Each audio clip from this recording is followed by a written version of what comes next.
महाराज जी, मेरा प्रश्न है कि एक छात्र को क्या करना चाहिए जब उसका परीक्षा के अंतिम प्रयास हो और सभी प्रयास करने के बाद भी परिणाम उसके पक्ष में ना आए, तो ऐसे हम ऐसा मानने के लिए तैयार नहीं है कि यदि हमारी पढ़ाई सही है और हमारा परिणाम विपरीत आएगा। आज तक नहीं आया, किसी भी पक्ष में नहीं आया, परिणाम अनुकूल ही आएगा। हम मनुष्य हैं, परमात्मा के अंश हैं। अब हम इधर उधर रील देखेंगे, गेम खेलेंगे, ब्रह्मचर्य नष्ट करेंगे और पढ़ाई में ध्यान नहीं देंगे और फिर हम उसको कहें प्रयास, तो हम उसे प्रयास नहीं मानते। जब तक ब्याह ना हो तब तक छात्र को ब्रह्मचर्य का पालन करना चाहिए। कब एक गर्लफ्रेंड ब्रेकअप, ये सब क्या चल रहा है?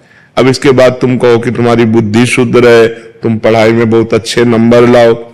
अच्छे नंबर ले भी आओगे तो तुम्हारी सांसारिक और पारलौकिक उन्नति तुम्हारे को लाभ नहीं दे पाएगी।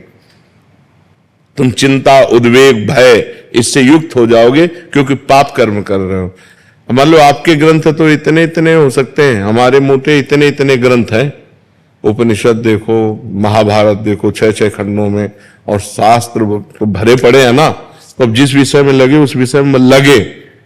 अब लगने की बात है, हमारा जो विषय उस पर हम लगन लगाए तो उसी का आज लाभ मिल रहा कि आप कहीं से प्रश्न करो, कुछ भी प्रश्न करो, अब पीछे शास्त्रों में जो पढ़े और जो अनुभव फटाक से उसका उत्तर आ जाता है। अगर हम पढ़े ना हो तो उत्तर कहां से आवे? तो हमारी तो रोज परीक्षा होती है। अब हमको थोड़ी पता अगला प्रश्न कौन होने वाला, और उसका तुरंत उत्तर चाहिए।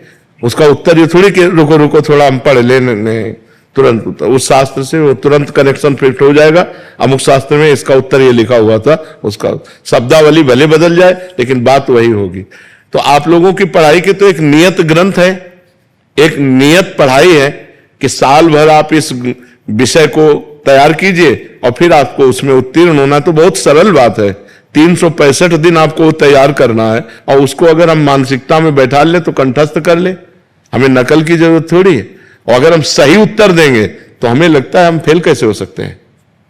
मास्टर बेईमानी तो करते नहीं, वो तो उत्तर जो जांचने वाले हैं वो तो सही उत्तर में सही टिक ही लगाएंगे, गलत तो लगाएंगे नहीं।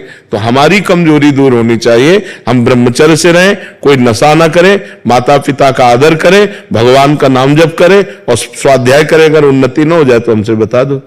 पार्टीबाजी करना, इससे पढ़ाई थोड़ी होती है। पढ़ाई तो बहुत दैन्य एक साधना है।